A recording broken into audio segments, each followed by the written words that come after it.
Hello, everyone, and welcome to this edition of the Geeking Out podcast. I am the Athletic Geek, and I'm joined by CJ. Yo. And, this is a Watchalong episode. This is literally our first time watching ROH Final Battle 2021. Hopefully, at least at the time of this recording, we're saying, hopefully, not the last Ring of Honor show ever, but it is the last Ring of Honor show for the foreseeable future. We tried to avoid spoilers. We failed, but that's okay, because we still haven't seen any of the matches, and yeah. So, we're going to be watching this. We are watching this on the Fight TV app. We are looking at the warning where violators beware at 0.00. And please forgive us if you hear some animals and hear some dogs. Clickety clacks. Some clickety clacks and some barking and all that stuff because we're watching this with the aid of our fur children right now. So if you'd like to watch along with us, pull up ROH Final Battle 2021 and press play now.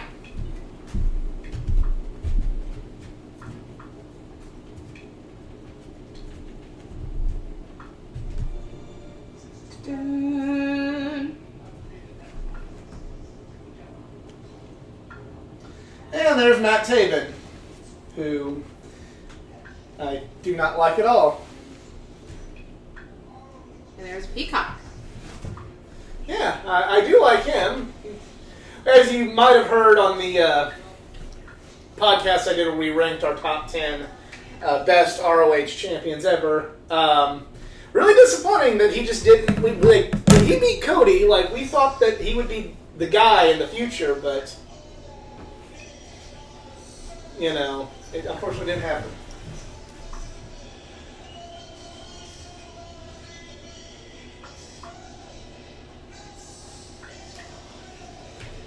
And we start with the clicks. There's our first click. Out is our dog Maybell.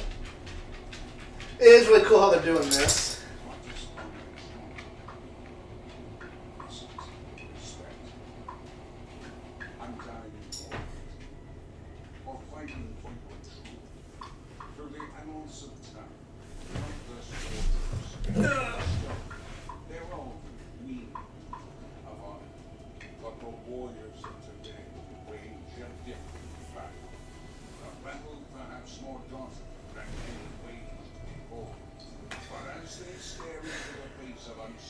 Oh, Ring of Honor. Yep. We just tried to turn on the subtitles, but that did not work, at least on this app. So.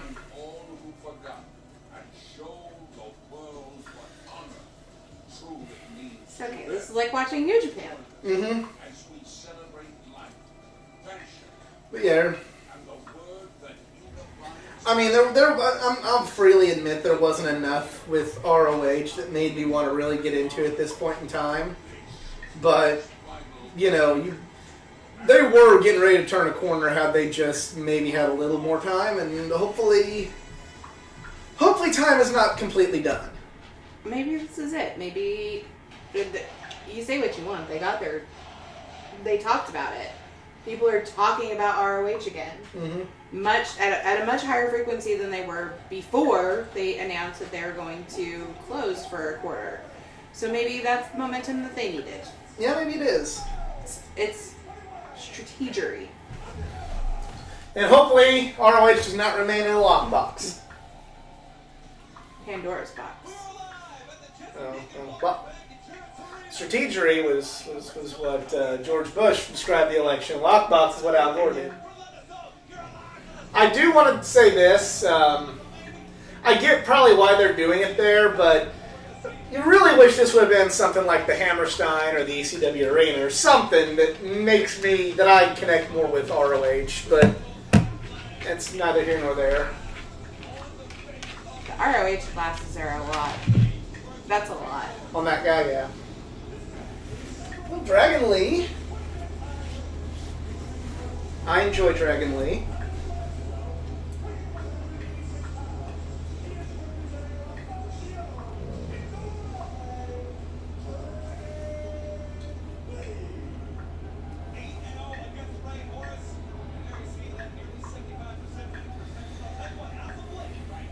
So, the last time somebody quoted the Shawn Michaels song there. But anyway, last time I saw Dragon Lee was at the last Ring of Honor show I ever went to at Madison Square Garden when he was in a Fatal 4-Way match for the IWGP Junior Heavyweight Championship. So, that was one of the small bright spots from an otherwise clusterfuck of a show, and dare I say, the worst show I went to all weekend.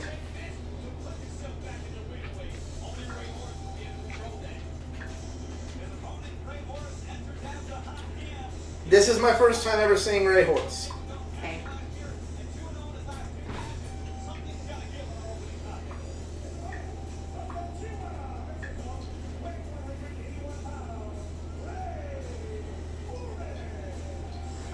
I hate to say it, but I'm just not really as hip on the lucha scene as I'd like to be.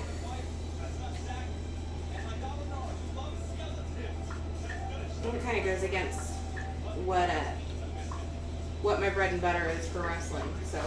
What's your bread and butter? Well, the old school. I think it's pretty well noted publicly on the channel that I like the old school kind of brawler a little bit more. Yeah, who's your favorite wrestler of all time? I know. It makes no sense. Doesn't make any sense. The answer to that trivia question is Ricky the Dragon Steamboat. For anybody else that's interested. Well, someone knows now, Someone who didn't previously know knows. Well, so I said it was trivia. Bonus points if you knew that already, because I don't think that's... Excuse me. Hard to believe Dragon Lee's been wrestling. I keep forgetting just how young he is in his career. Mm-hmm.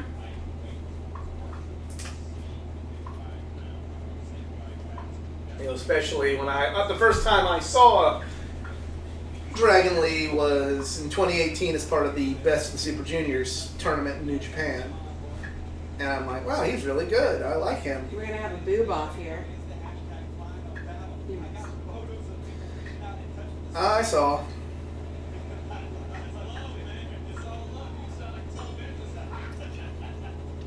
Or for the Anglo double reverse Anglo-Saxon butterfly, as former podcast guest Playboy Paul Rose used to do before matches in All American Pro Wrestling.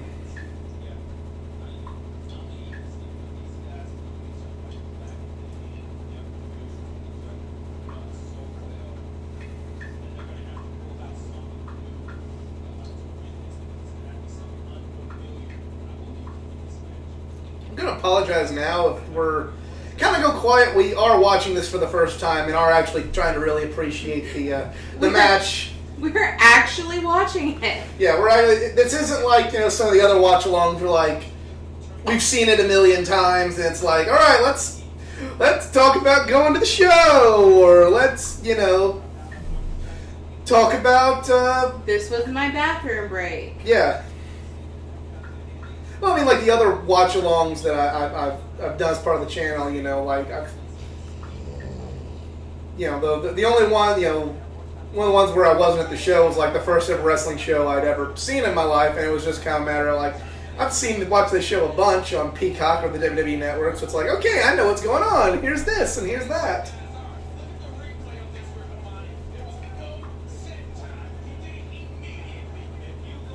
See, Dragon Lee has really good timing.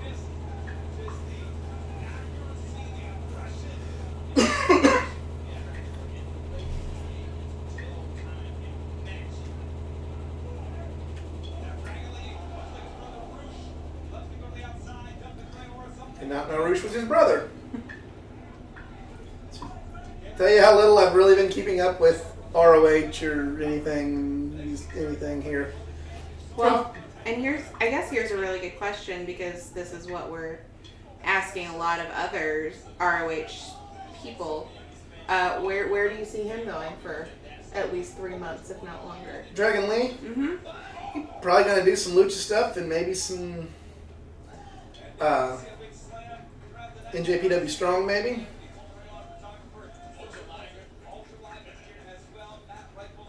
there's a lot of talent I see if picking it up on the independent scene. You know, I mean, like right now we have the the Terminus promotion, which I made this just today before we started this. You know, they're announcing different things for that new promotion that Jonathan Gresham started. And I'm like, that's more Ring of Honor than what Ring of Honor's been over the last few years. And I'm even including Ring of Honor with the Elite when ROH was at arguably its peak in terms of business. Like, if you blindfolded...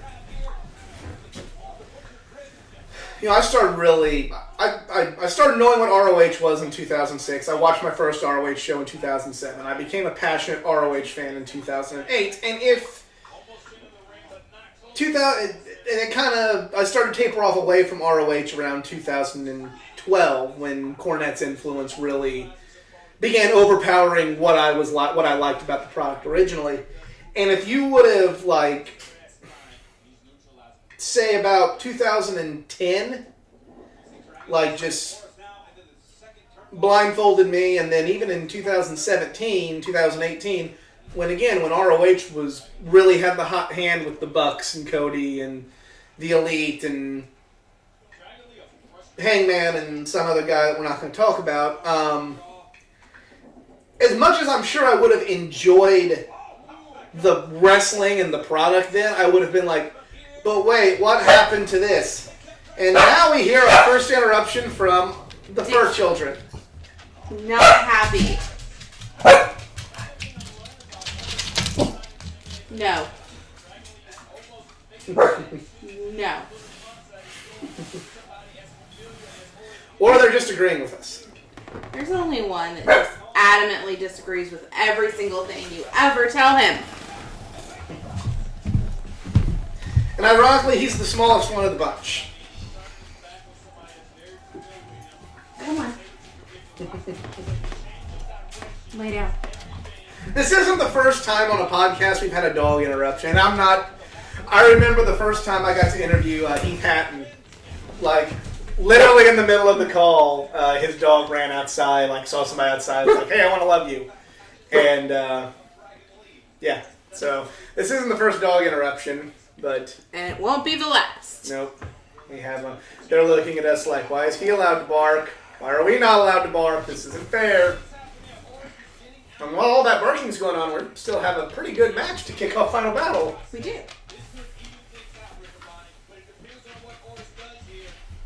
But yeah, Dragon Lee... You know, I know the whole world, and I know a few things that happen wherever... There's some inevitable AEW people that are coming from this, but I think these guys... If, unfortunately, ROH can't open back up, I know through Terminus, probably the Lucha scene and the NJPW Strong scene, and then hopefully if things get better, NJPW proper, they'll be okay. You know, maybe by the time Best of the Super Juniors begins, they will be able to go to Japan for New Japan.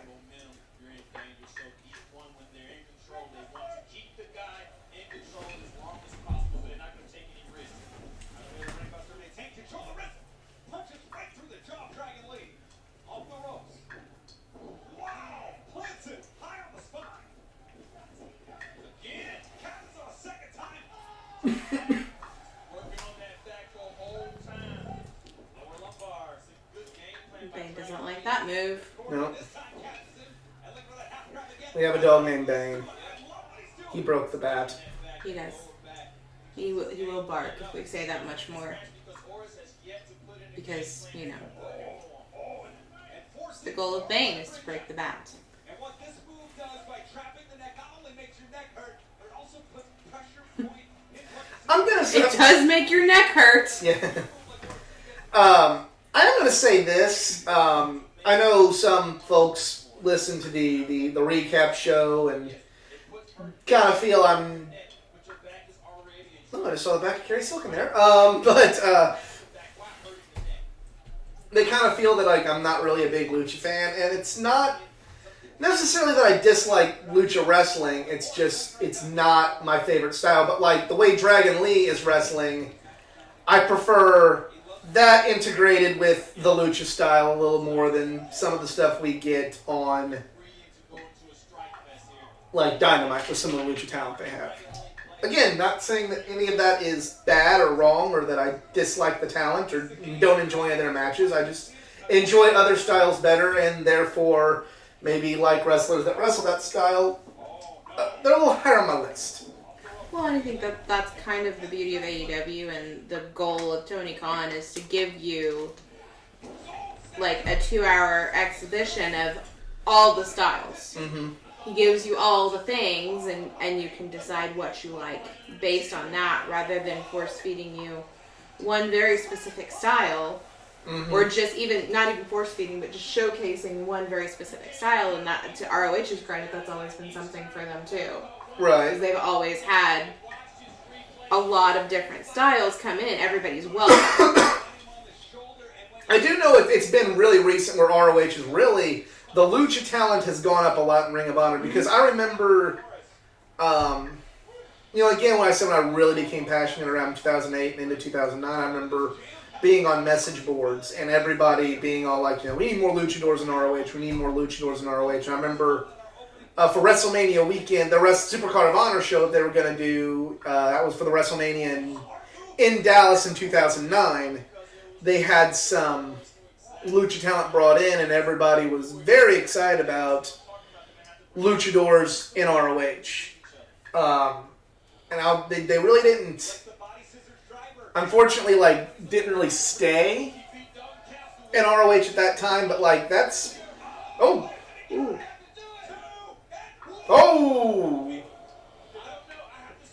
Because that didn't really look like a kick out. I think he did, yeah. I don't know if they're going to show a replay.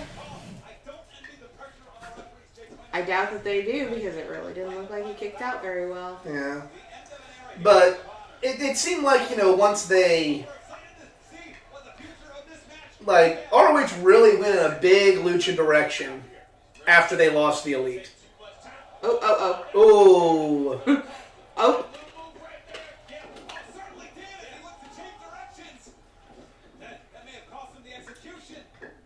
A little bit. Oh!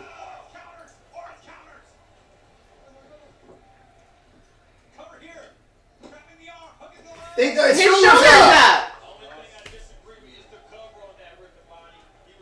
Yeah, the referee should not have been counting there. Not at all.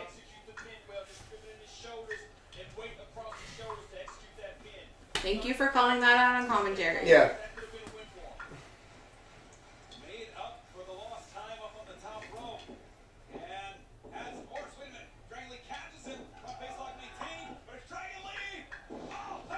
That was impressive. And nope.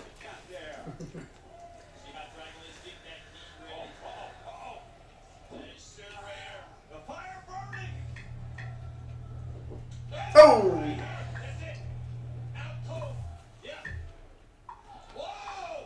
Alright.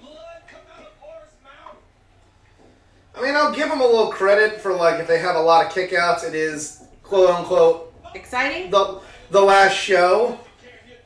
There's going to be a lot of this. Yeah. There we go, 3 count. I would normally be very annoyed with that if this were an AEW or a WWE or a New Japan show. I'm not giving anybody any... I will give it a little bit of slack because this is kind of, for what we know now, the final show. So I'm not giving any mulligans just because I don't agree with the fast-paced 5 kickouts at a time in a 30-second period. I don't love that. I'm just saying, if it's kind of it, if it's the last show and you're not building up to another match with these people anytime down the road, I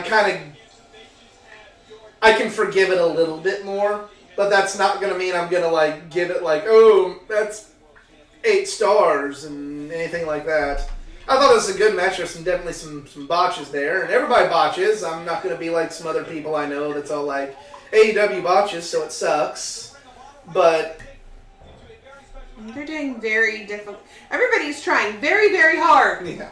No, they're doing difficult things. I'm not going to fault a botch. I will fault a planned spot in a match that doesn't look well. Eddie Edwards. Former of Ring of Honor Wrestling, I just want to say thank you. Thank you to the fans that have supported Ring of Honor, and more importantly, thank you to Ring of Eddie's Honor gonna cry. for giving me a chance when nobody else would. Thank you for giving so many people, guys and girls, opportunities to show what they can truly do inside that wrestling ring. Ring of Honor, you guys have changed the business, and it will never be the same, and that is a good thing. So thank you guys very much. You will be missed, Ring of Honor, and I hope to see you back better than ever. Thank you. Thank you to the first ever Ring of Honor World Television Champion, Television Championship Online here. Okay, so we had a good match with Dalton Castle, Rhett Titus, Silas Young, Joe Hendry. Funny story about Silas Young. So, first time that I became acquainted with Silas Young under his character, the Wrestling's Last Real Man character, was at an ROH house show in Carbondale, Illinois. And me and friend JC were there, and Nick was running late and kind of came in and just saw Silas Young standing in the ring, and he hadn't been following Ring of Honor on television or anything. And his just comment was, "Who's the guy that looks like he'd be a friend of my dad's?" I'm just referring to Silas Young, but yeah. Joe Hendry I've seen a little bit of back when WCPW was kind of a thing. I remember him being part of that, and then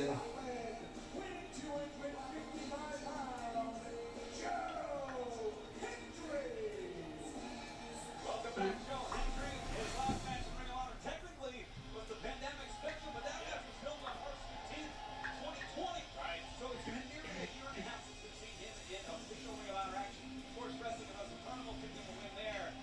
Here's a two-time former TV champion. he's the guy that looks like he'd be friends with Nick's dad. The guy that looks like he is my dad. Yup.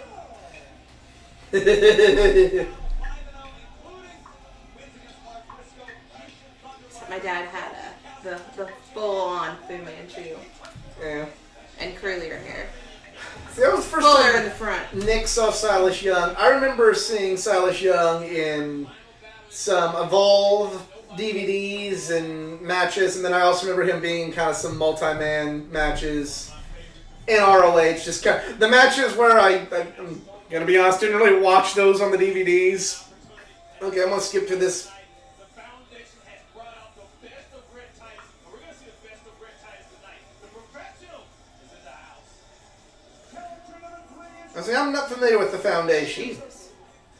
Rhett's ripped, and I like Rhett Titus. I remember when he was, he's somebody I really hope lands on his feet, because it'll be interesting to see how he does outside of ROH. I remember when he first back in 2008 when I was getting into ROH seriously, Rhett was kind of like the star graduate of the ROH wrestling school. A lot of the guys from the ROH wrestling school were just kind of guys that were like, their gimmick is, hey, you see me on the pre-show, and now I'm on the main show. That was part of the wrestling school, but he became addicted to love, Rhett Titus, and it was a corny gimmick, but it was like, still a gimmick. I got a gimmick.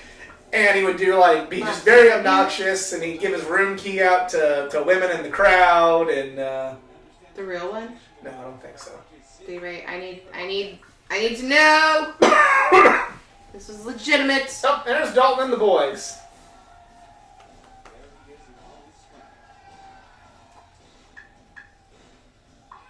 And I remember when Dalton turned on the boys as well at Madison Square Garden, his original boys.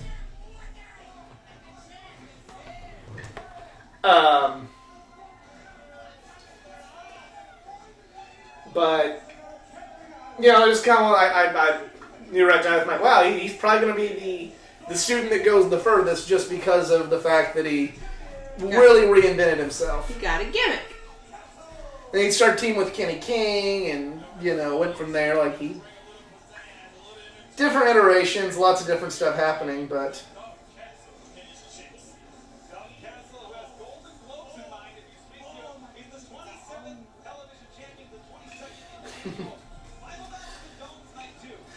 I'm not in any way making fun of anybody's body because I'm not in the shape I'd like to be in, but I'm guessing these boys are not in the shape that the boys I remember were, because I remember the old boys were pretty much shirtless the whole time.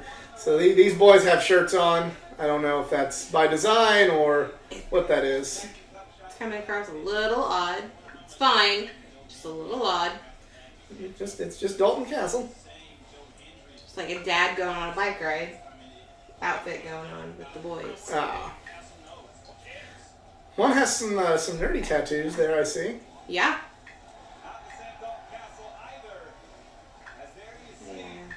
Saw a Fire Nation tattoo on a hand. Yeah.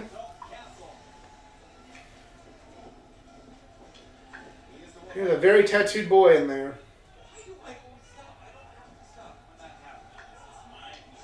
But, yeah, going back to Dalton Castle a little bit, in the aforementioned really, really, at least commercially, I guess you'd say, buzzworthy year of 2017 going into 2018, Dalton Castle was like the guy that we're like, oh, this is... WWE's going to swoop in and get this guy. Like, I remember that was the big thing I thought is like, okay, I'm glad he's getting his title run, because I know when he beat Cody, I'm like, well... Give him this run now because he gonna be gone. But I know he got a back injury. I know his match if they did not do the match at Madison Square Garden with him the way they did, they would have let him and Roosh just actually have a match and not a squash.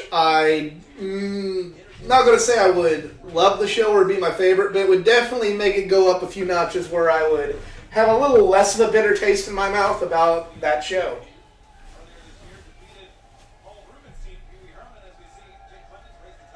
Pee Wee Herman? Did I miss something with Pee Wee Herman in ROH? Huh. You never know. Anybody who followed ROH passionately, let me know if I missed anything with Pee Wee Herman in the comments section below.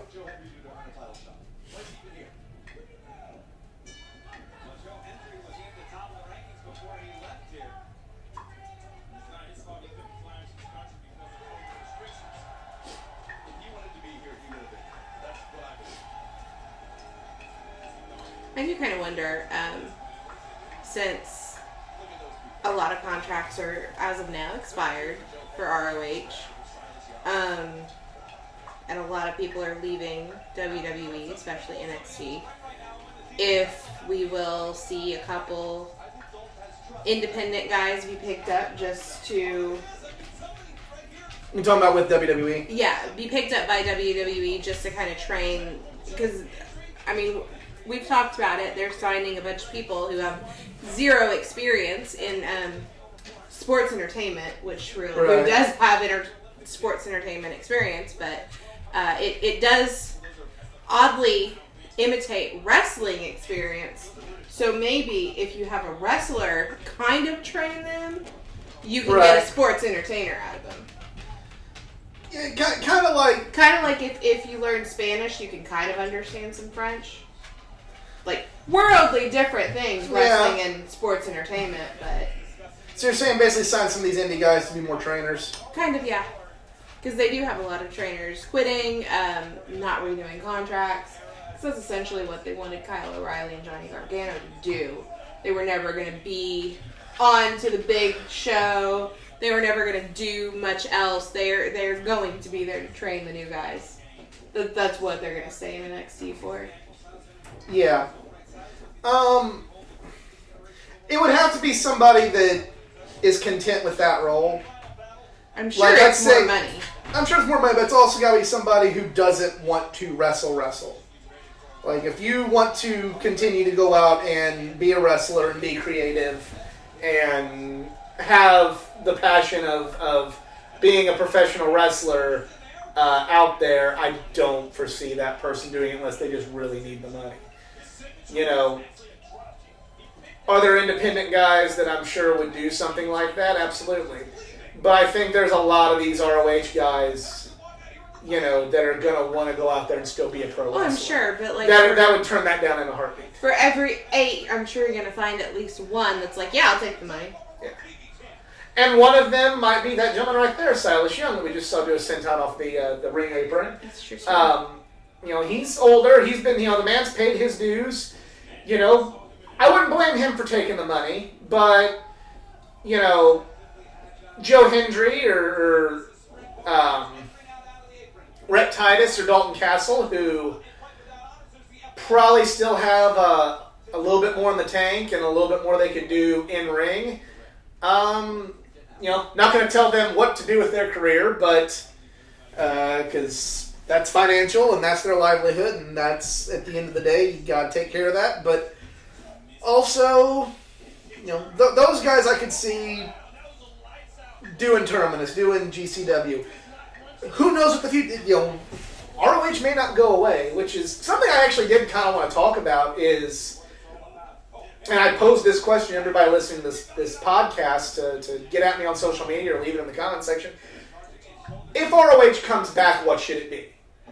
What should Ring of Honor be? They tried kind of being contracted, studio, non-independent wrestling where, you know, you didn't get to see the talent make their rounds around the wrestling scene as often, and you could argue that hurt Ring of Honor.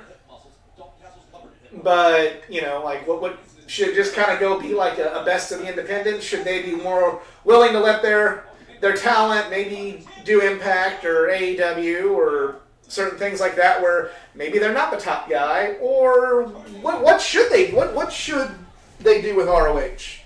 What should ROH do to make themselves sustainable if they are able to come back with the Supercard of Honor? It is the old way of ROH, where it was just like where it was the super indie, where you just see people make their way through it. Is that sustainable in today's wrestling landscape with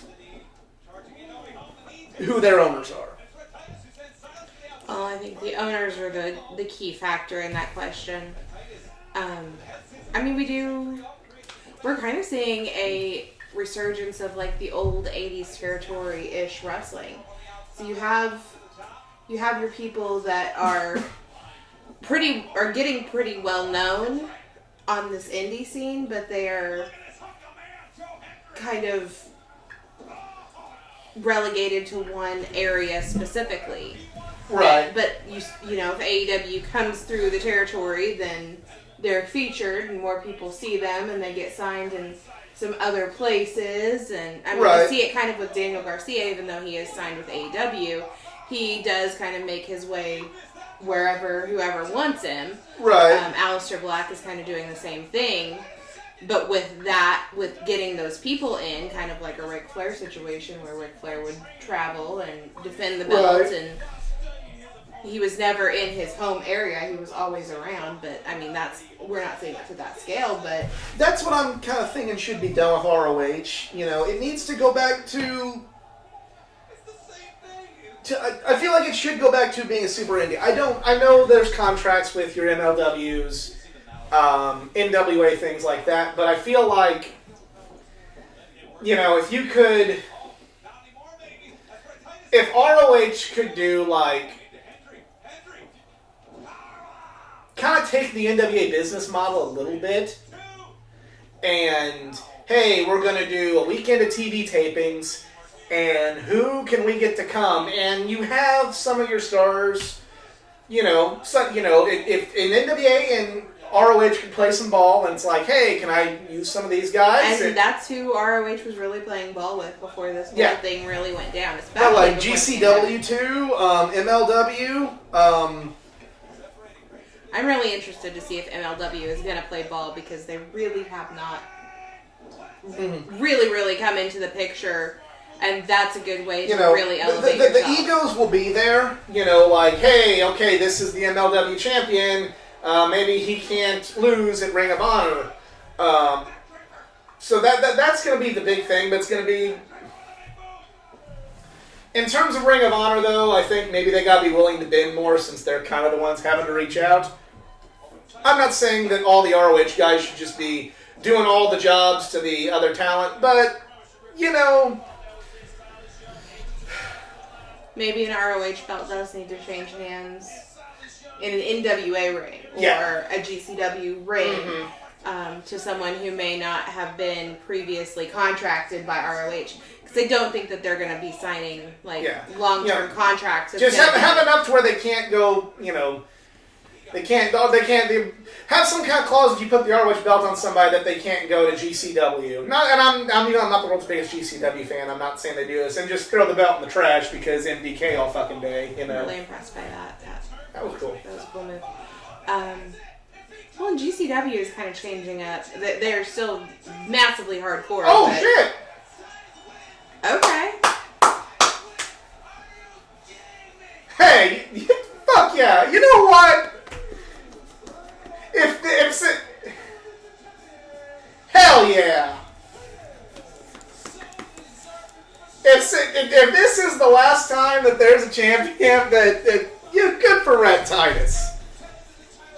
Good for Rhett Titus.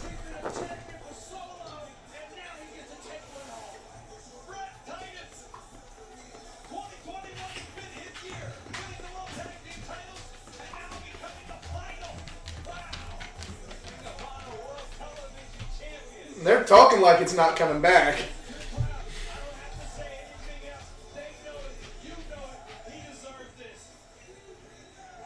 But, yeah.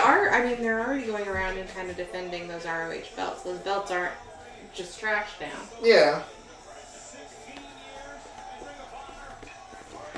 Yeah. Yeah, if there's going to be a final proper ROH title holder, somebody who trained in the ROH school, hey, he earned it. Well, maybe that's not what it's all about. It's not the hokey pokey here. There's another belt.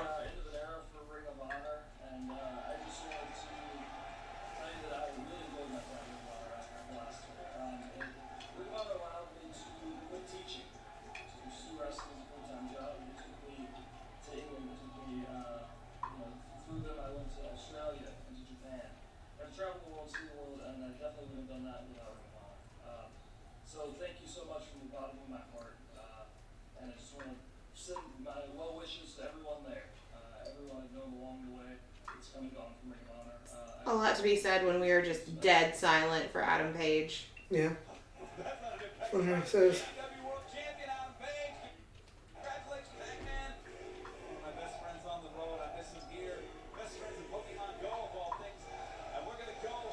Mecca, who is this? How do you spell his name? I don't know. So who is that? It's Mecca. I don't know who that guy is. I don't know. He's got a microphone though. Oh.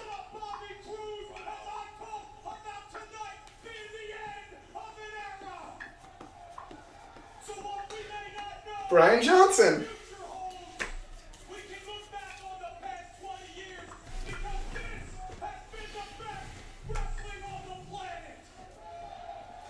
He does not look like the guy that was at the Secret Stash.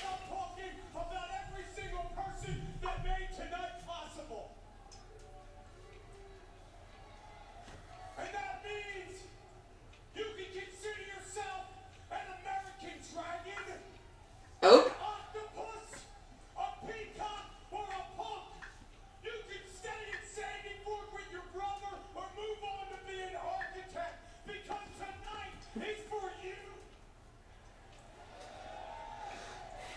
I can't imagine what he's referencing. No, not at all.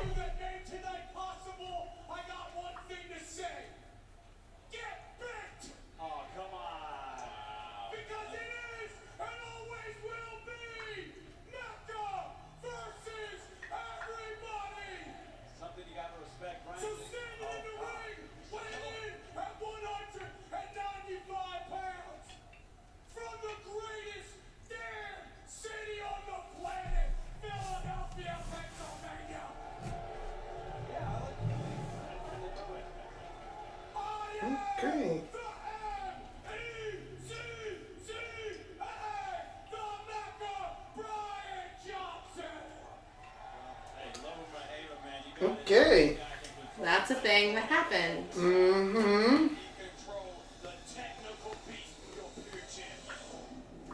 Brian Zane, this is a match where something has to give. Didn't realize that was Brian Zane on commentary. Okay. Well, we don't really hear much.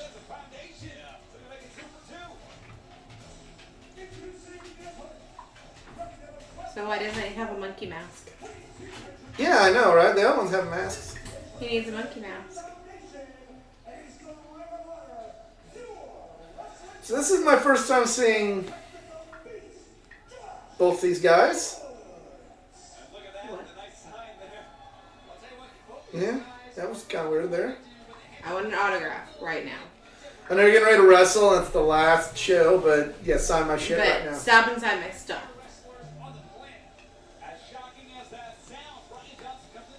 Yeah, Brian Zane right there. Introduce you on commentary.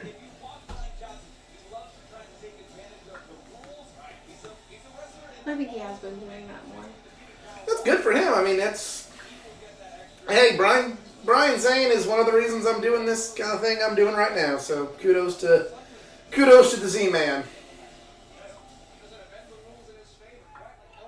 I remember right before COVID hit, there was a Ring of Honor show in St. Louis that I thought about going to. Decided against just to save money and to watch AEW Revolution that was on pay-per-view the same night. And I remember one of the things I thought, like, well, it'd be cool if I went there because I might get to meet Brian Zane. That'd be kind of neat.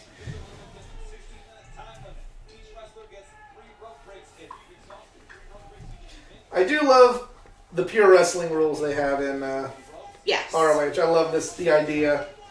During the real height of the pandemic last year, they did, well, a year before really, yeah.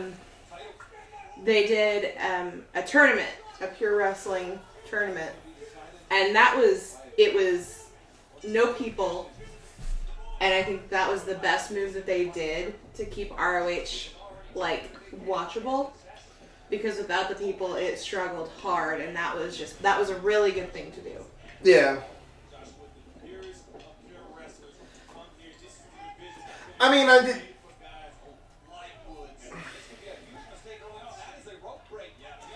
I understand that, like, you know, when you can't get a live crowd there, revenue isn't there. But, you know, okay, you just used a rope break immediately. Alrighty then. But I do feel that, like, ROH and, like, New Japan kind of lent themselves a little bit more to wrestling in front of nobody than Impact or WWE did. Like, WWE just felt odd. Like, it was just weird. Well, because they still played to a crowd that wasn't there. Because they had been trained to do that for years and years and years, Yeah. playing to the camera or playing to the crowd, but they'd long since stopped putting people in front of that camera side. Right. But, like, until they brought in the Thunderdome, it was just odd and weird and felt awkward. Like, I mean, you can call me an AEW mark, but at least when the AEW people were there, they had, like... Well, they immediately put their talent around there to at least kind of give an atmosphere. Something. I remember trying to sit through WrestleMania 36 and just saying, this just feels awkward. I respect the fact they're trying to put a show on. I respect the fact that all the men and women are working hard in the show, but it's just like, fucking put the wrestlers out there. You got enough of them. Well, I'm never going to forget that first SmackDown at pandemic time, like that first SmackDown without people, and they set up empty chairs. And they sent so many people home that it was even Triple H on commentary. And he was doing his best to not say, like, these chairs are fucking weird. Yeah. Because it was like a whole 3 rows every which way. And that was back when we thought this was only going to be like a couple 2 weeks, maybe more. And I'm like, oh, this is novel. We'll have a couple wrestling shows with no fans. yeah. Oh. I remember when I first heard that there's going to be no fans for, like, Dynamite, and, like, I remember the speculation Meltzer and everybody's like, hey, if they can't produce a show, like, TNT's going to cancel them.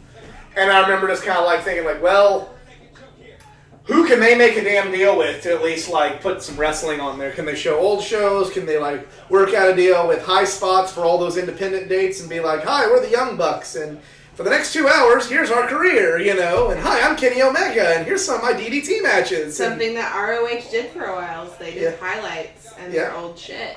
And that's what TNA did the same. Like, that's what, whenever they were saying, like, hey, everything might be put on hold, I thought they were going to be like, hey, hi, I'm Cody Rhodes, and I spent most of my career here, but little does everyone know that I did an international tour, and here's when I wrestled Jerry Lawler in Memphis that's on courtesy of High Spots, and here's me going to wrestle in England, and here's Omega and Ibushi from DDT, and, some AAA stuff. Like, that's what I thought they were going to do. And another idea that I put out there, like, just as part of a social media was they did that first Dynamite with no fans. And I remember just kind of thinking,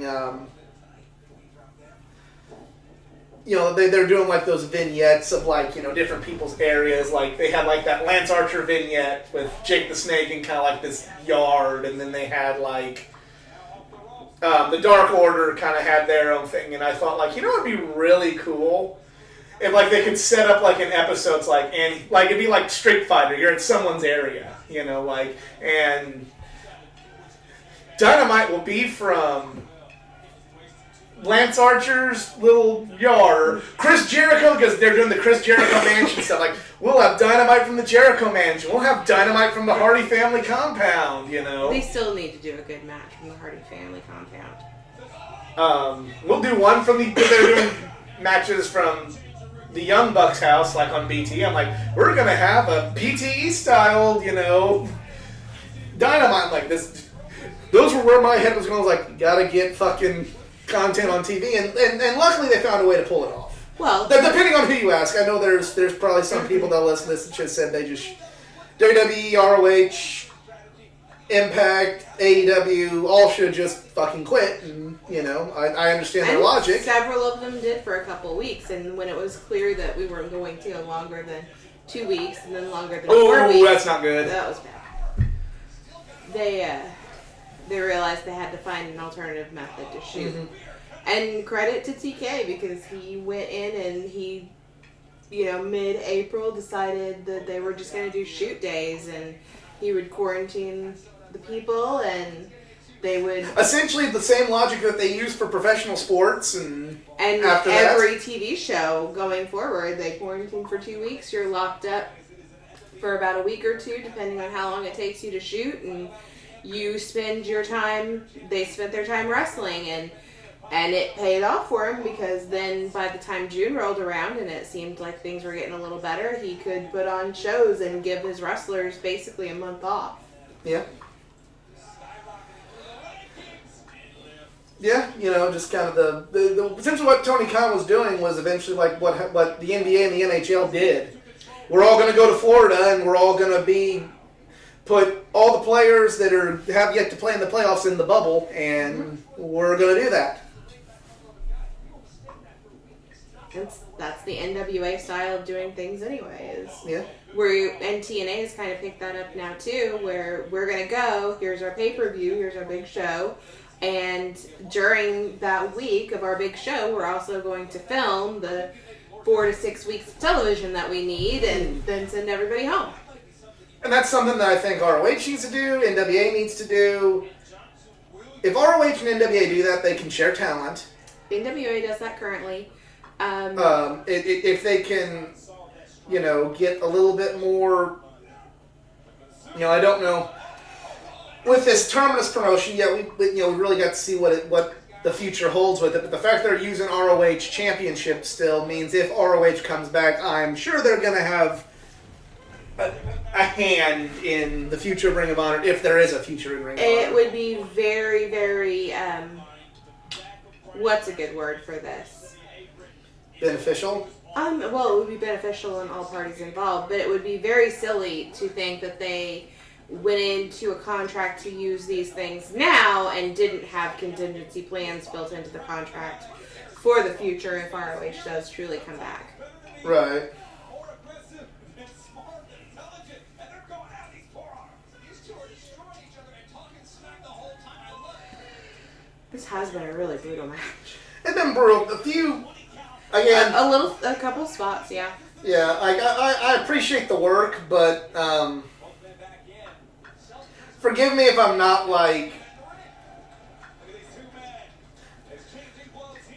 Forgive me if I didn't find like a new favorite. Like it's one of those guys like, okay, they're having a brutal match, and if I hear that one of them is coming to, WrestleMax or St. Louis Anarchy or hell even Stride and a Fight Underground, one of them's coming, I'm gonna be like, oh cool, because I know they wrestle a style I can appreciate. And would really appreciate among some of the death matches at Anna Fight Underground. No offense to some of the Anna Fight Underground guys. But this is just my style of wrestling. But it's just something, it maybe take me seeing them a little bit more than one time to go, that's it. The first time I saw Tyler Black, I'm like, this guy. First time I saw Bryan Danielson, this guy. But then there were some people I had to warm up to, and these would be people I think I'd still have to warm up to a little bit. No disrespect to either one of them.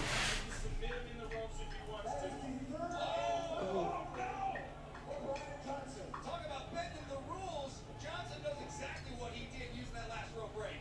From baseline. Trust the process. PJ Black calling that move. This is finish him. 2, 3. Nope. Count there. I don't know what would make Brian Johnson more insufferable. He wins the match or if he loses it. We would have been hearing about that for a long, long time if the process was connected and led. Really do like the clock in the bottom of the screen, so we can at least know like how long this match has been going on. Yeah, because there's time limit on this one. I would like that as like if a wrestling promotion did that for all the matches, that would be cool as fuck.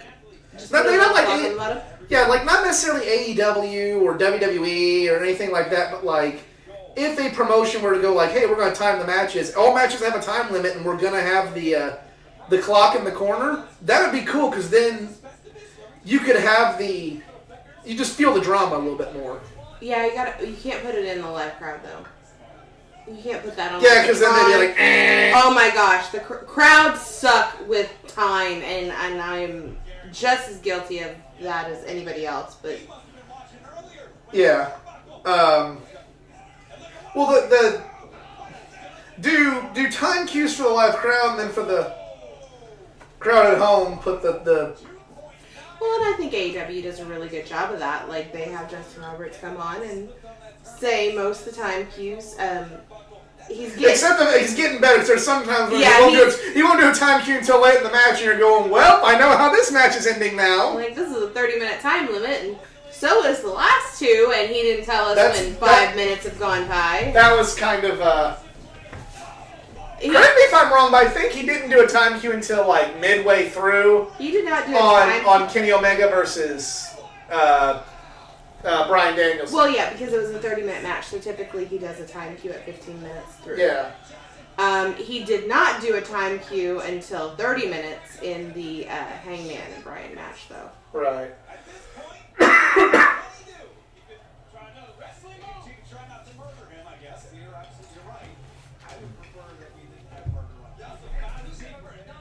And I guess, if we're giving credit, like we go to Glory Pro shows, they do time cues. Yes. At every single match. That's another promotion I'd love to see both these guys into, is Glory Pro.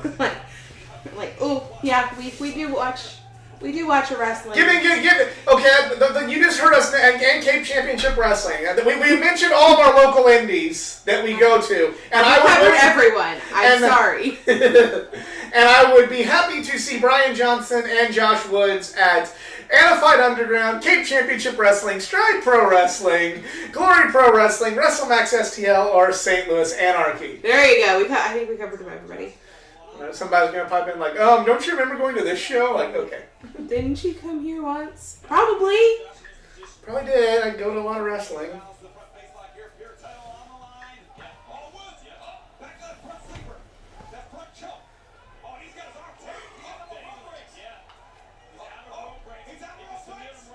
an interesting. Mm-hmm. It's a really good hold. Good hole, yeah. An interesting piece of storytelling there.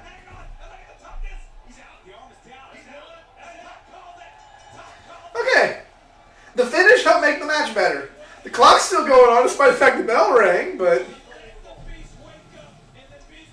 I don't know why they're... Yeah, they probably should, yeah. Yeah, just take it off. It's fine. Match is over. I think I like him. I like him. I like him better than the other guy. I like him better No, than I like Mr. the Method. other guy too. He did really good heel work.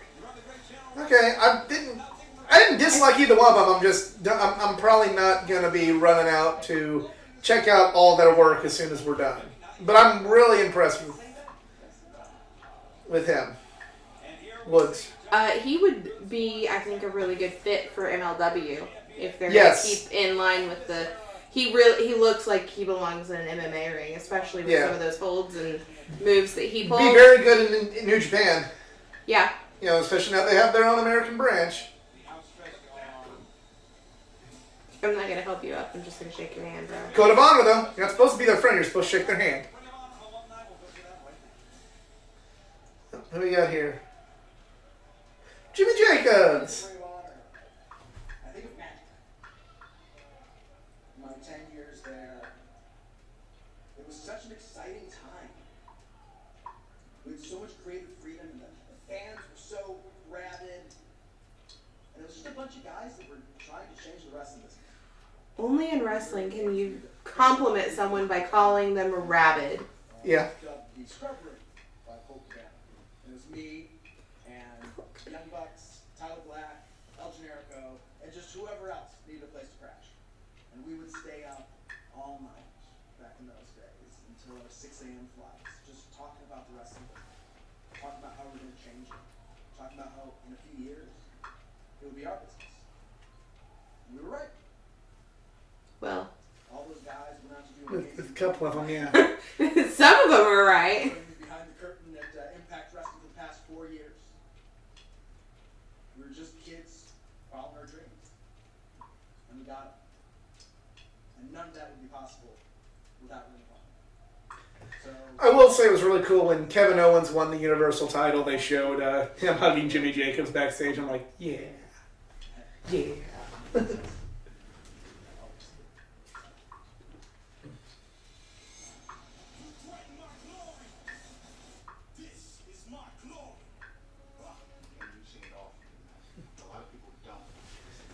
Isn't it ironic that Kenny King is closing out Ring of Honor after putting them in one of their toughest positions they've ever been in when he walked out as champion after they put a lot of time into him. Finally gave him and Rhett the world titles, and yeah. Yeah. I can't blame Kenny King for doing what he had to do to make money, and I can't blame him for not wanting to work for Jim Cornette from the stories I've heard about it, but still, dude, that's just... The fact that he's now like such a favored son of Ring of Honor is just something that, again, looking back 10 years ago, like, Kenny King was ROH public enemy number 1.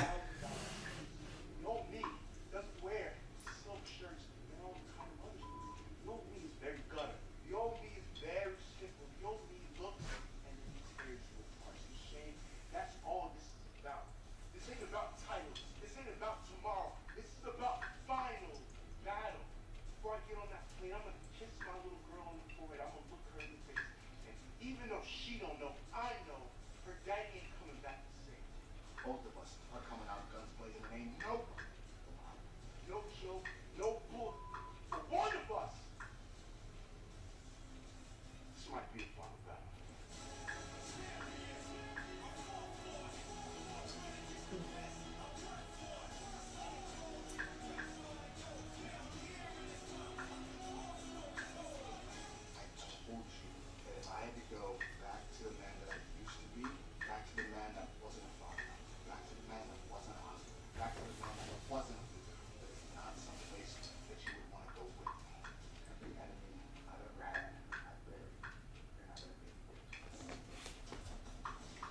showed that chair shot a lot.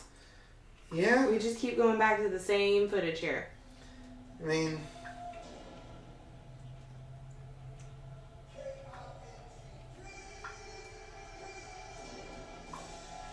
Six titles defended here tonight for Grace, but perhaps no match more important than this one. This is about more than a championship. It's about a brotherhood.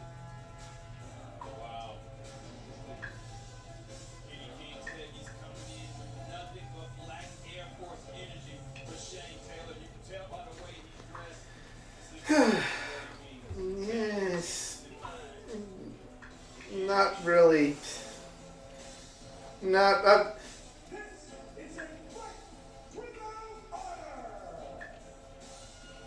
Okay, I mean, I'm gonna give him a chance. You know, I don't hold the same grudge I did as a passionate ROH fan, and you know, the time period when Kenny King walked out to go to Impact. But on the flip side, ever since then, I never really got into anything Kenny King ever did again. So.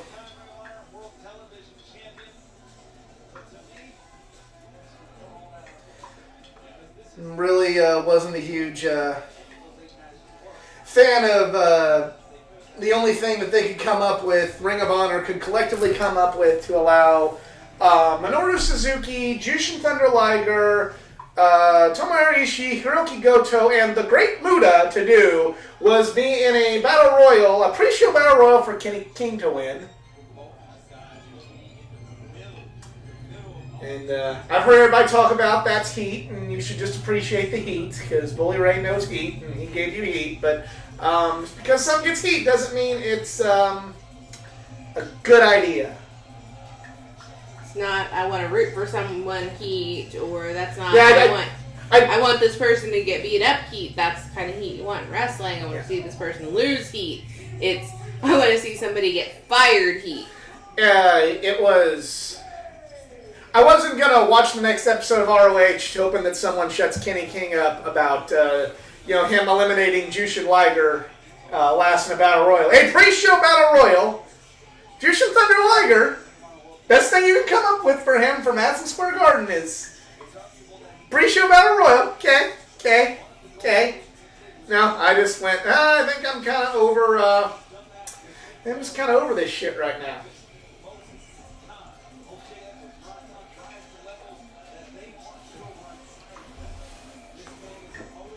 If your booking alone takes me out of my suspension of disbelief, then you've got a big problem.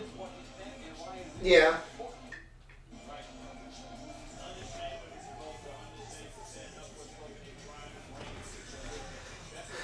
That's,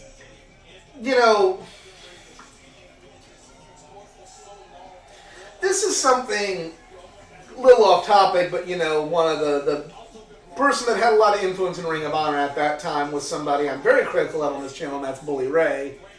And I guess this is just kind of my opinion on everybody who does that, whether it's people I like or don't like, whether it's Bully Ray or Jim Cornette, or if it's Tommy Dreamer or Mark Henry or Dave Meltzer or anybody, even us.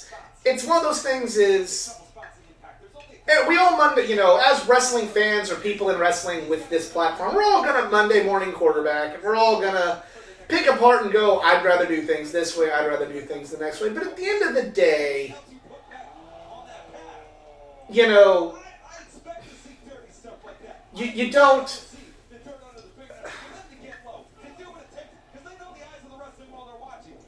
At the end of the day, there's a reason why we're not booking right now. And why they're not booking right now.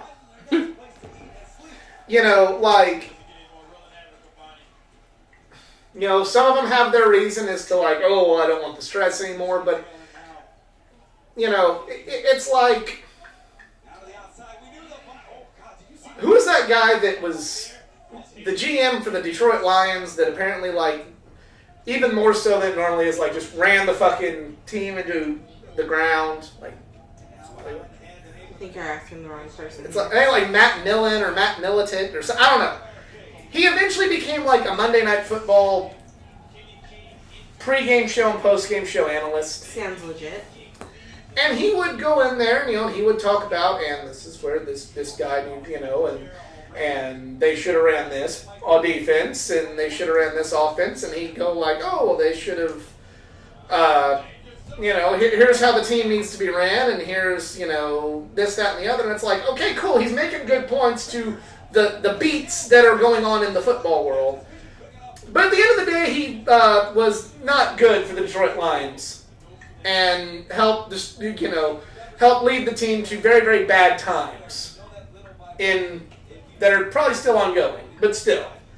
So it's one of those, you can go, hey, that's a good point, but on the flip side, if you don't hear anybody go, hey, yeah, they just need to do what that guy said on Monday Night Football post-game show or pre-game show and think like, I'm not going to like whatever the fucking NFL team does as far as their draft picks because they're not doing what this former GM or this former coach who's talking about football because he's not coaching anymore. Nobody's going to go like, well, they're stupid for not doing that. So how come in wrestling we're going, well, blank is stupid because they're not doing what Bully Ray or Jim Cornette said. Like, in any other, realm of anything, you wouldn't expect that. But yet, in wrestling, oh, well, we should change everything because somebody who's not currently doing that job said they should do it. You can agree with it, but, I feel like more people die on that sword in wrestling. I don't think that's necessarily just a wrestling thing. Maybe they don't say, maybe wrestling is where they say it in a super public way. But even in my my shoot job here, you have the Monday morning quarterbacks that are criticizing the large management decisions. Well, I don't understand why we're doing this. Why are we paying for this service? Why did we switch this? Why did we do this? Why did we convert? Well, this is stupid. Why did we do this? Well, because X, Y, and Z. What we had was just fine. Okay, well, what we had was obsolete and was not going to be serviced anymore, so what are we going to do? We had to convert. Oh, well, I didn't know that. There's a lot of information that the people that want to criticize don't know about why the decision was made the way it's made. Yeah. I mean, I guess I get the Monday morning quarterback. I get the, hey, I listened to so-and-so. They made a good point, But it's even, I don't watch much current NFL, but I know they do Peyton and Eli Monday Night Football now. And, Peyton will make a good point, but I don't ever hear anybody say, oh, whatever team's stupid because they haven't listened to what Peyton Manning said. It's no, you would never expect a pro football team to go, oh, I'm going to go watch the DVR version of Peyton Manning talking about my football game and get my coaching from Peyton Manning, despite him being great and knowing a lot about football. I think you should. You absolutely should be watching and listening to Peyton Manning because he's brilliant. But you wouldn't expect... So why are people expecting fucking... Tony Khan, or why are they expecting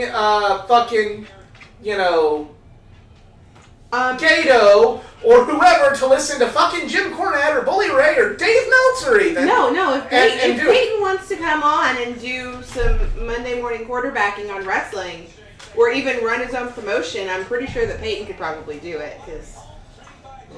But you see what I'm saying? Yes. It's in the world of football, nobody lives and dies off of why didn't you do what Peyton said, despite him probably having more of an impact in the football world than some of these aforementioned names do in the wrestling world. So why are we that way with wrestling? And I don't think that, I don't watch it, but I don't think that Peyton's well, I don't know why they didn't do that. That's stupid. You should have done this way. He's a much more eloquent person than your Bully Rays and your Jim Cornettes in the first place. So he probably puts things in a much more gentle way, suggestion-wise, about what choices he probably would have made, but probably outlines it a lot better of why he's I also want to not point out part of the necessarily reason why I right. want to talk about this is I'm not into this match at all. I guess maybe if I was following It's not Ring bad. like it's not bad, but like I guess I'm just not invested in. A Fight Without Honor is something I should be invested in, and maybe if I was watching Ring of Honor more and could appreciate the story more, I would be. But you know, this to me is, if with all due respect, if I was at the building, I'd maybe be. I mean, I'm not like saying just take the whole time off, but I'd maybe be going like, okay, I'm gonna have to take a break at some point, and this is the break. Well, for like a street fight type match, they've got a lot of people in the crowd sitting. That's not normal for a street fight match. I've noticed a lot of people sitting for the majority of this card. Well, sitting for a regular match is not unheard of, but usually around these matches they stand. What kind of arena is this? Because I feel like there's sometimes it looks like, from this angle it looks bigger, but then there's certain times like where they'll take another angle and it doesn't look nearly as Like when big. they just highlighted all the empty seats up top. Yep. Let's zoom in on that a little bit more. But it still doesn't look like a huge arena. No, and I'm sure it's not. But now I just saw that they have an upper deck in that building. Oopsie.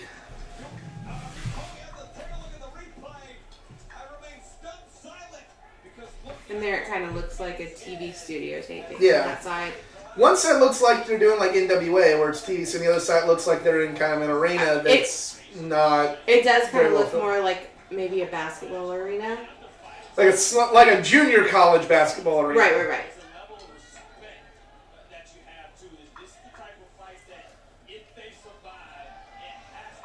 Maybe we need to throw away the streamers in between the matches. No, that's been a thing for all the time. I remember that on... I know. Oh. I'm just saying, like, this seems to be an extra struggle for him right now.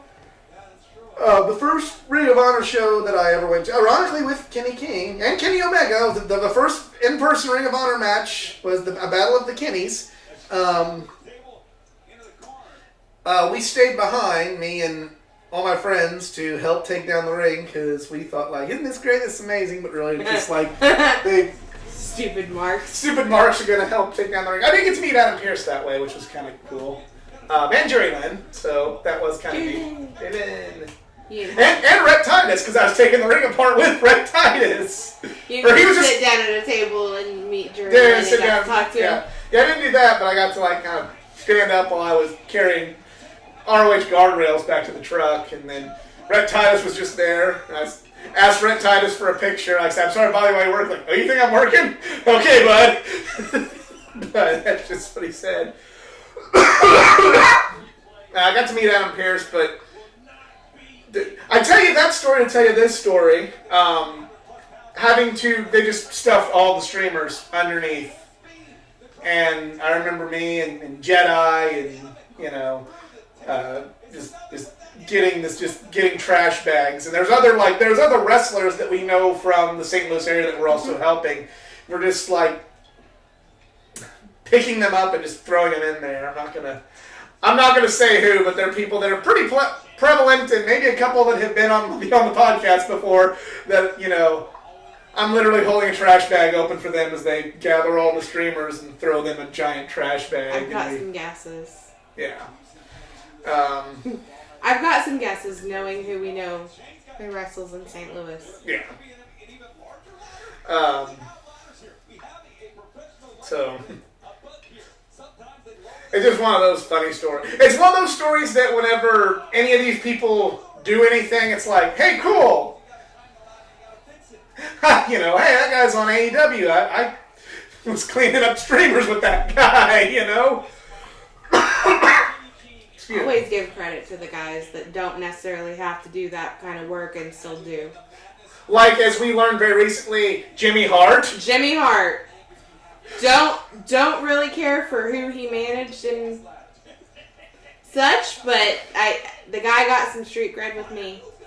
If Jimmy Hart can help set up chairs and take down a ring, nobody in his 80s at an independent show, nobody has any excuse to not help ever. True story. And stayed for the whole show. Mm-hmm. Like didn't go Didn't do sit in his the back and get his ass kissed. He sat out and did signatures and did pictures for as long as anybody wanted to, and watched every match. watched every single match and supported all the wrestlers. Didn't just do his pre-show meet and greet and get on the plane to leave. So, mad respect to the Mouth of the South. And Sergeant Slaughter And for Sergeant that Slaughter. too, who didn't necessarily show set up and take down because he is a little bit worse for wear in the physical department than Jimmy is, but he sat back and he watched and supported all the wrestlers that night and was personally fantastic Oh, to yeah. the fans. Yep. And so was Jimmy. There wasn't a bad guy at that whole Legends convention. Truth be told. Well, no.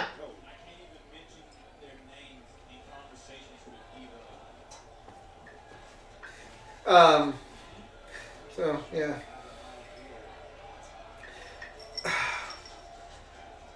Are they working this into there? Because, like, it's pretty blatantly obvious that Kenny King's seeing it and is just kind of, like, chilling. Like, literally! Like, oh, okay. Okay, good. That's part of the cool. show.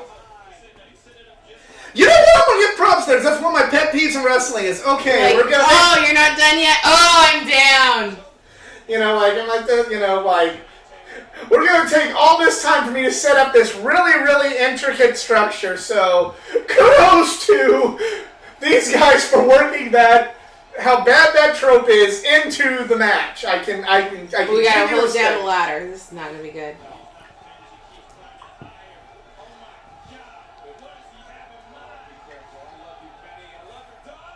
Ugh! Ouchie. That didn't. That is not one of the painted wood ladders from the WWE. Oh god. That didn't look like it broke like it was supposed to at all.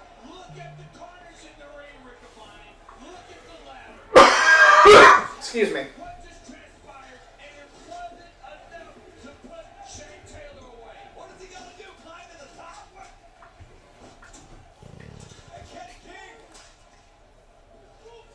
Now he's just throwing everything around.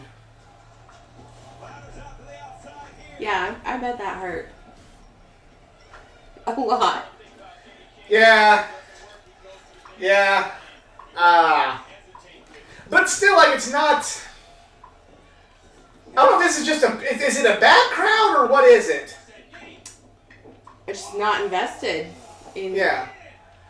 Because, full disclosure, the night the show happened, the same person that told me that Kenny King winning the Battle Royal is great because that's heat, and that I should listen to Bully Ray, said that this was a better pay-per-view than anything WWE or AEW, really wanted to emphasize the AEW part to me, ever did all year. And, I say this with all due respect, it's going to have to pick it up a little bit if it wants to get to that level. Well, and from the things that got spoiled for us, even though we tried not to, we do know it does. I know it picks up, but that's still a heavy high ground compared to the year It's that still both of them have had. It's still fake news. It's still fake news, but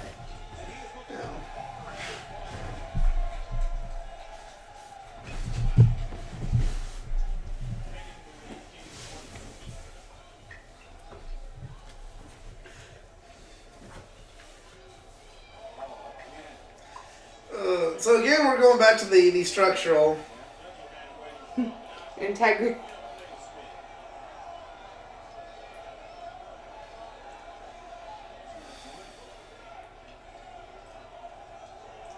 So we're just gonna walk on the ladder bridge. This isn't terrible. What are we doing?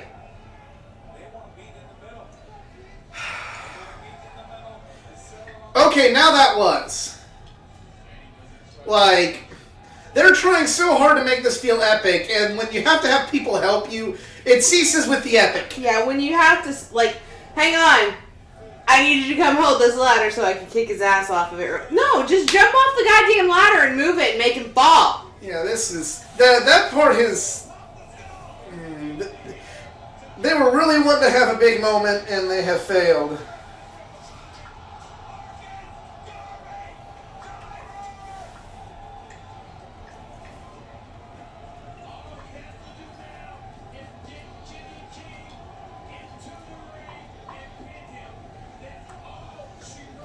That's all he has to do.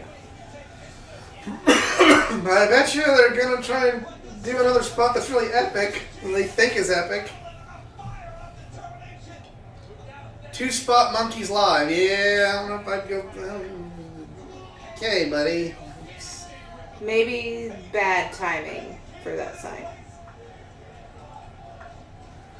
There's a "this is awesome" chant now. Okay, so fuck us. Fuck us for criticizing it. It's over. I'll with the crowd. Okay. I will. Well, I stand by what I said, but I'll also say, hey, it's irrelevant because. Well, no. In 2021, where crowd piping piping chants into the crowd and planting people into the crowd to start chants is a widely prevalent thing that even AEW does. Yeah, but I also... Unless I am physically there and I can hear the chant all across the place. Yeah, but I mean, there's a few. I'm going by this to stay objective, because I remember I really, stood up for AEW with the Ghostbusters match by saying the crowd was into it. So I'm not. It would be hypocritical of me to say this was a bad match because with the crowd, at least for all intents and purposes, being into it. They do seem to be more into it than they have been. There's more people standing. All right.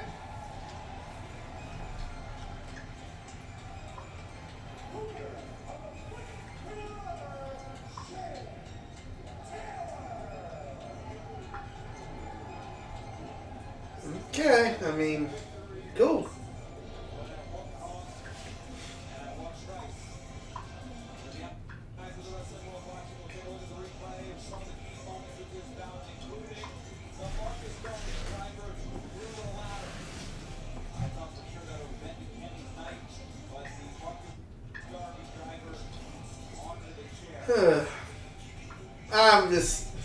Match wasn't for me.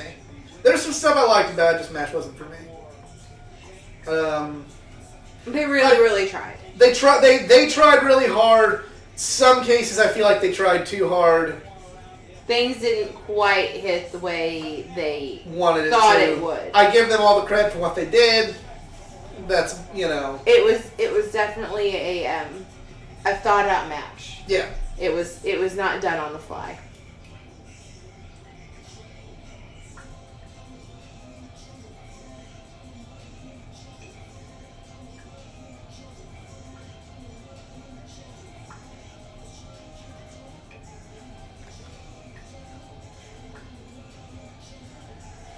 Maybe if I was following the story more, I would have been more into it.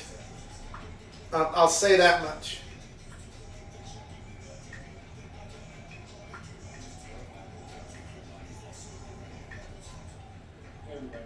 Who gives a shit? I know. You don't do this without him. You got to. I mean, even though I'm personally not a fan of the guy. When he was here. Yep. He is why I found ROH. He is on the Mount Rushmore of ROH, and I will... Yep, that's... Yeah. When he was in ROH, I was a bigger fan of him. It wasn't until... Huge fan. Or I actually didn't even know him in ROH, but I went back to... I started buying ROH DVDs because I became a fan of CM Punk. I started watching ROH for CM Punk. I didn't. When I was there, it always felt like lightning in a bottle. And I don't think people should be upset if this is the end. I think this is very much one of those instances where you should just be damn happy it happened. Because across the landscape of professional wrestling and sports entertainment, the fingerprints of people who came from Ring of Honor are all over it. And the business today would be drastically different if Ring of Honor didn't exist. I think all the top guys and most of the companies came from Ring of Honor. And I think that is something that everybody who's ever worked there can be incredibly proud of. And I look back on my time there with incredible pride. All the programs I did, all the guys that I wrestled. And really, it was a time and a place, but it was a spirit, and it's a spirit that I will always remember and I will always love.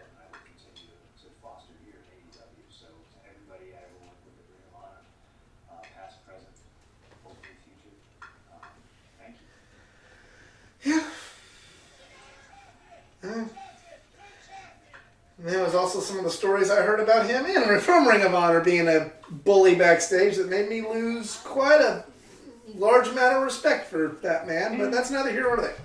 Good words. I've been traveling all over the country defending this championship against some of the most talented independent wrestlers in the world.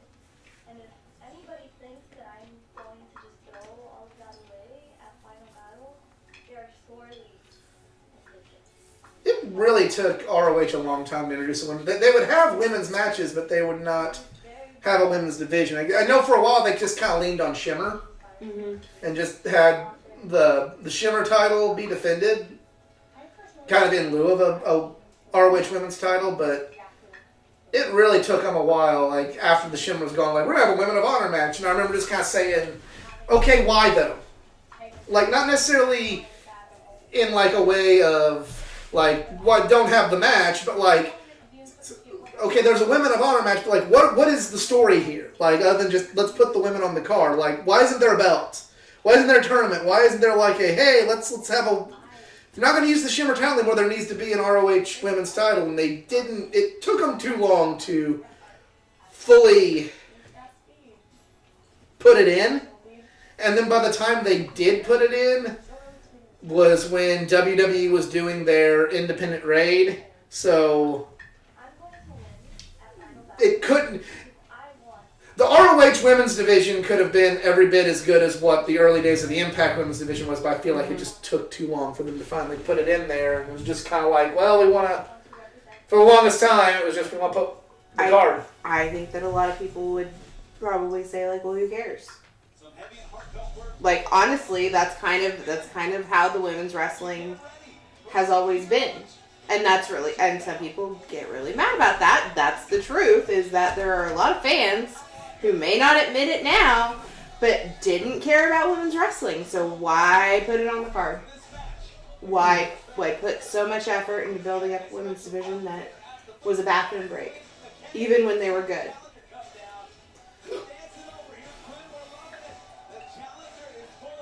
I don't know if I've ever seen Willow before.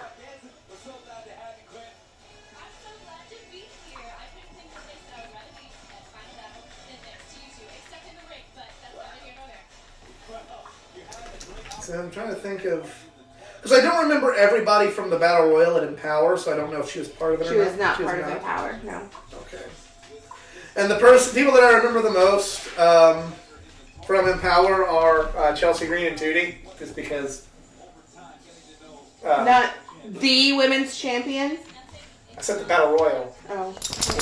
I thought you said Empower. I'm talking about the Battle Royal and Empower because I don't know if I've ever seen Willow, and because there's a lot of people I didn't know who Lady they were. Frost. That kind of just... Lady Frost. Yeah. Lady Frost. But there are a lot, I'm saying, in the Battle Royal, because the Battle Royal sometimes is not the best way, if you've never seen somebody before, to completely sell somebody, because it's just like, oh, hey, they came in. Oh, they got eliminated. Okay. Oh, they're big. And it's gone. You know. Other than Tootie, because, like, you know, we all love Tootie here in St. Louis. Tootie. Yeah.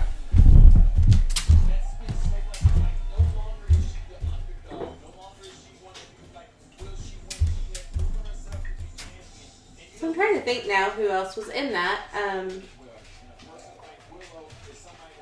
Masha Slamovich was in the Battle Royal. Lady Freeze. Frost. Or yeah.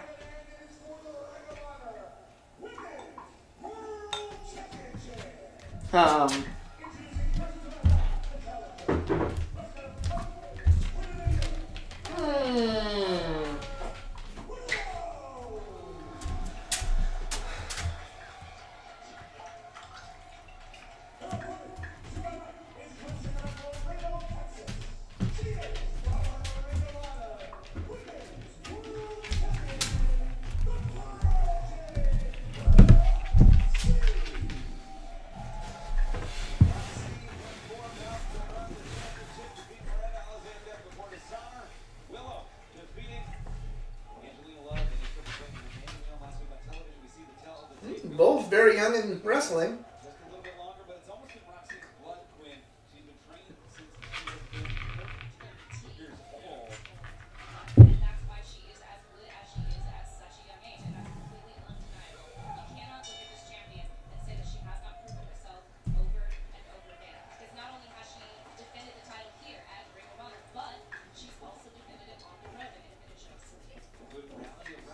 And that's something that needs to happen again. You need to look at the Ring of Honor champion as like, this is the independent, and you know what, if they come back, they have the chance to do that again. Well, they're coming at a disadvantage now because the NWA has definitely done that already. And Camille does travel, and she does defend that belt in a lot of different promotions and territories. Then do it and let the fans debate, well, which one's better? Who is the better champion that's going around defending things? Is it the Ring of Honor? Is it the Ring of Honor champions or the NWA champions? Who holds the Burke? I'm going to go with the... I will... Depending on how they book it, you know, because I can't really specify for the ROH title right now. But... the women's title, I agree, yes.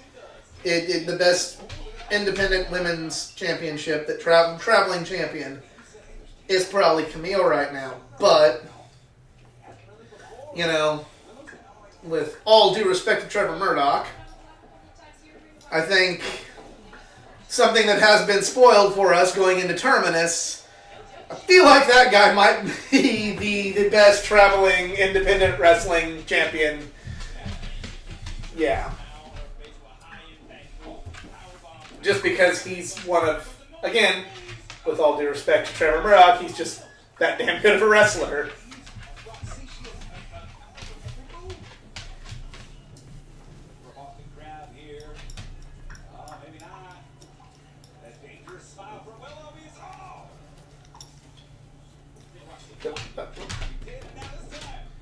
Is that supposed to happen? Yeah, I think so. Okay. That was a little rough, but it's fine. This is fine. It's a very large size difference, which I think is another problem. I think sometimes for women's wrestling is even more. There's less women, so you do have to go with a lot more size variations in your wrestlers on match, and sometimes it doesn't work out for the men a lot of times either. When you have a very small guy, but you can very kind of, big guy. But then you can kind of go like, well, there's more men than women. And so backstage right now, so hey, I can pair these two men up a little bit easier. And that's what I'm saying is I think that works in the men's favor, and as a disservice to the women is when you have 4 women and 2 of them are very large and one of them is like Riho size small. Not everybody is Riho and can have a great match with a big person. Yeah. But I did want to see little Daisy Hayes German suplex Austin Khan once. And sometimes you have just the freaks that can do a match with anybody. And you have that on both sides. But for women, a lot of times the matches look a little bit clunkier, a little rough on some of the spots, especially when the little is trying to get some offense on the big, and they don't take into account things that you just cannot do. Right. Okay. Is that like... She just pulled her fake eyelashes off. I was saying, like, is that like her, I don't know. like, thing? Or I don't think that I would have that be my thing. I mean, it would be my thing because I don't wear fake eyelashes. I can't stand them. Yeah. I remember at a St. Louis Anarchy show, Angela's Lane was selling her fake eyelashes after her match. Hell fucking no. No, fuck off. No, I don't want your eye mites. Thank you. Yes, that is a thing. Everyone has eye mites in your eyelashes. You're welcome. For everybody, you're welcome.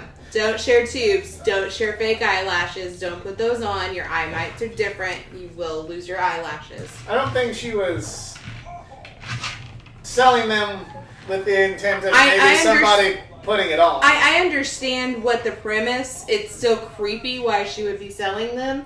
I think it's just kind of, you gotta make. I don't blame her. I did not buy them, but yeah. But what kind of creep wants to buy your used eyelashes? You know what? These poor women at independent wrestling shows have to Hey. probably deal with a lot of creepy dudes. You That's might as what well I'm make a buck. I'm not saying don't make a buck, but that poor dude probably put them on and pretended to be her. Is he really a poor dude then? I mean, really? Well, yeah, I mean, that might have been the poor choice of words there. That, like, okay, maybe he just is a collector of women wrestler eyelashes, but, like, maybe we question what we decide to sell to people. Maybe. Yeah. That wasn't bad. The move. I'm not talking about. But I'm also not telling any. You know what? There's a pin. Yep. Not telling any wrestler, male, female, or anything else, what they should or shouldn't sell because they got to make their money. But Athletic Geek will not be purchasing false eyelashes if that's You know the what? match. Team All Zero will work with you. We can find some alternative revenue sources for you if you're in a position where you need to sell your eyelashes. Let's talk.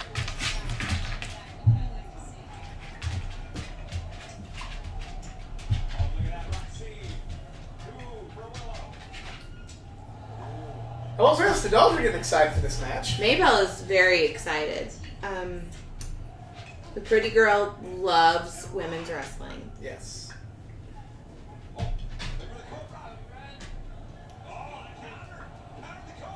Ooh. Oh. Ooh.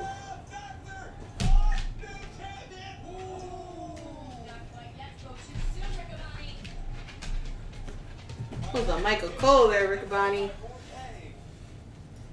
What do you think of Ian Riccaboni? As a I announcer? like Ian Riccaboni. He's okay. Like I like him. him. I like him. How do I say this? I like him. I've met him. He's a nice guy. I don't know if I like him enough to think like, oh yeah, AEW No, or Impact or Impact, yes. Impact maybe. Yeah. Impact. Oh, yeah, Impact has Matt Striker. I like Matt Striker. Maybe Ian Riccaboni and Matt Striker would be cool. Yeah. D'Lo is also on that booth D'Lo, right now. yeah. But they only have a 2-man booth, and apparently 3-man booths are all the fucking Where it's rage. at. I don't think that, because Riccaboni is a very play-by-play kind of dude. Yes. And they already, Impact really needs a color commentator. Yeah.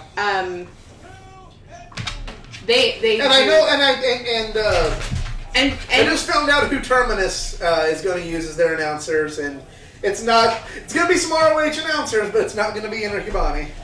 Ian Riccaboni does have a not interview. He has a tryout somewhere. He has not said where, but he has a tryout somewhere in January. Good luck to Ian Riccaboni. Yeah, he will. I'm sure he will land somewhere on his feet.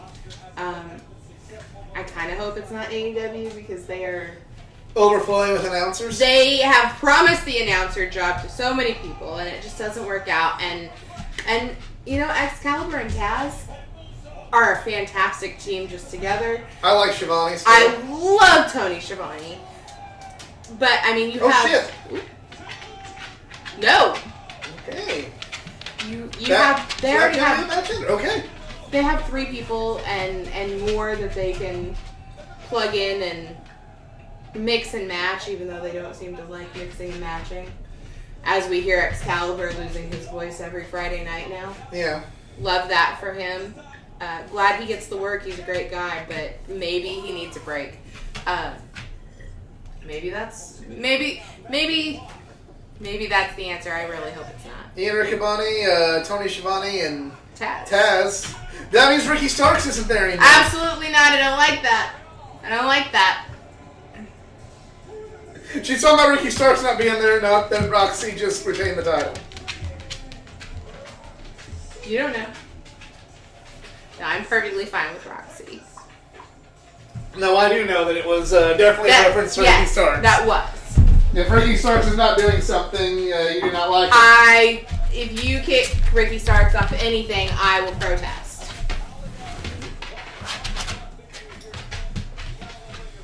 So And the dogs are the same way now. We are all protesting. all protesting. So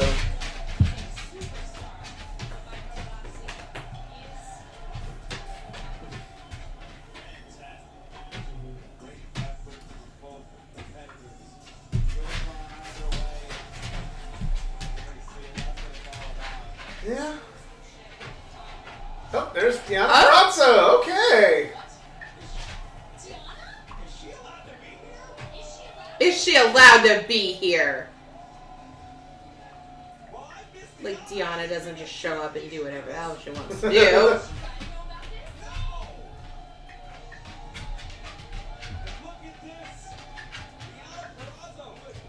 Yeah. So what belt is that? That is the, they just said it. It's the AAA women's title. Oh, okay. I'm not going to try and say exactly what it is because I will screw it up. I know I will. Gotcha.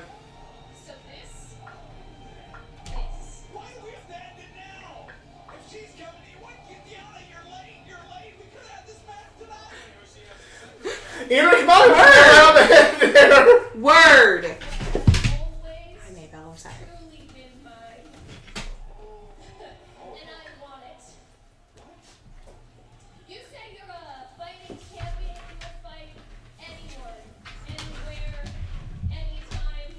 You want to talk about some belt collecting. Yeah. Provide the anyone, And she's done it very low key. anywhere. Yours truly, the virtuosa, the AAA Reina de Reinas champion, and the Reina de Reinas. Okay, there you go. I always want to like say it's like Reina Del Rey. Like, Okay. that's not the same thing. When I beat Mickey James at Hard to Kill in Dallas, Texas, I challenge you. Winner, take all. Okay.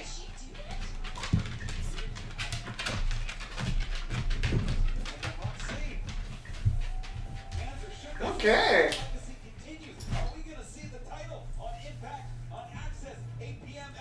You know what? Maybe this is good. Maybe this will show that Ring of Honor and Impact and all these promotions can play ball and everything else. Hey, it's Adam Cole. Baby. It's Budge. Budge! I just pierced everyone's ears. By yelling Budge. Yeah, sorry. Not sorry.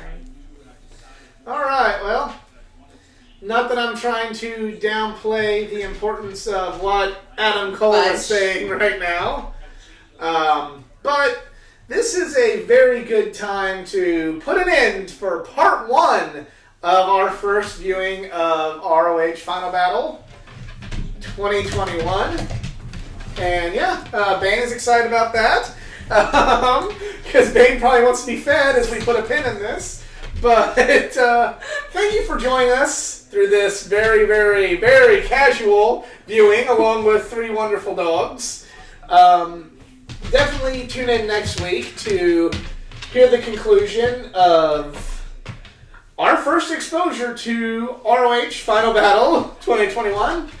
And yeah, if you enjoyed, give it a like, share, subscribe for more content, not just from the world of wrestling, but from the world of anime, gaming, comic books, all things geek culture. Follow me on social media, facebook.com/athleticgeek89, Twitter athletic_geek89. We are on the timestamp. We are ending on the timestamp 1 hour, 43 minutes, 42 seconds. So stop it there and tune in next week.